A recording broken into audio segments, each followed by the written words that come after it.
The first lesson tidbit is going to be about building chords. We'll start with simple chords. Chords are good for playing accompaniment, building accompaniment to any vocals you may create, or just boosting your knowledge of why chords appear the way that they do in the music. We'll learn about how to build a major third chord and a minor third chord today. First off, the name third that accompanies the title of the chord is just the interval, or the space between the two notes. If I play these two notes, you'll figure out what the interval is by counting the notes I'm playing as well as any white keys in between. For example, if I play C and E, we'll start counting on the C and count 1, 2, 3, ending on the E. So the distance between the C and E is a third, so that's why it's called a third chord. Now, what does major and minor mean? First, let's talk about the difference in the sound they make. Major chords are very pleasant to the ear and make you feel like the sun is shining and it's a beautiful day, whereas the minor chords sound a bit mysterious, like something is off a bit. It's a bit darker sounding. It reminds you of what it might feel like if it's cloudy outside and there's a storm brewing on the horizon. So if you want to play a happy song, go with a major chord, and if you want to play something mysterious or sad, try incorporating some minor chords into your music. Now let's talk about how to build these chords. First off, the first note of the chord is called the root.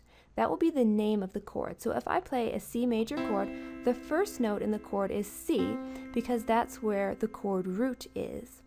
To build our second note in this major third chord, we want to play the note that is 4 half steps higher. A half step is just the distance to the next key touching, whether it's a black key or a white key. So let's start with our root and count up 4 half steps. So here we go.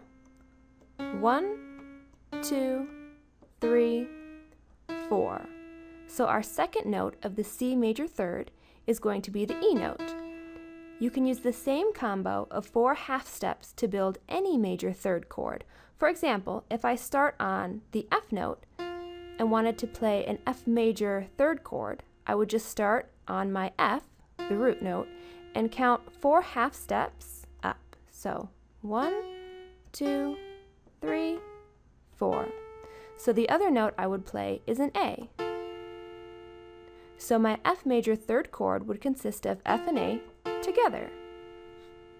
Let's figure out how to build a minor third chord. We'll start with building a C chord, but this time, instead of it being major, we'll build a C minor third. Again, we'll start with our root, the C, which is what we did before, but instead of counting 4 half steps, we're only going to count 3 half steps for the minor. So let's start on our root, the C note, and count it out. So 1, 2, 3. This time we ended on one of the black keys. It's an E flat. So our C minor third chord will consist of C and E flat. Let's try the same combo on B. So B is our root.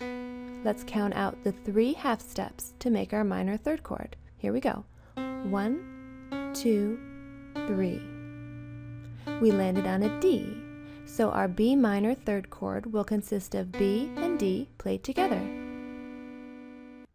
An easy way to remember these is the only difference between the major and the minor third is that the minor is just a half step lower than the major. This is the major, that's the minor. So you can make any major third chord into a minor third just by lowering the top note by a half step. It's as easy as that. Here's your F major. There's the minor. B major. B minor. There you have it.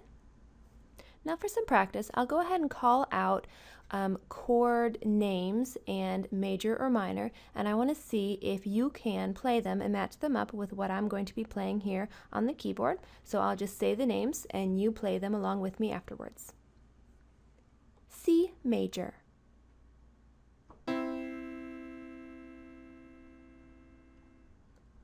D major.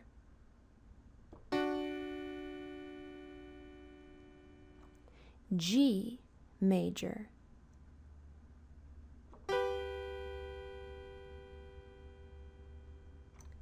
F sharp major.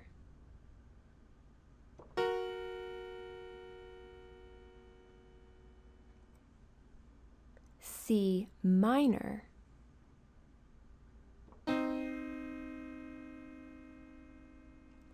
D minor,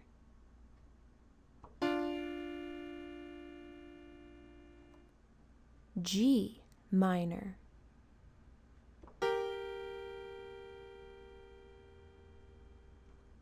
F sharp minor,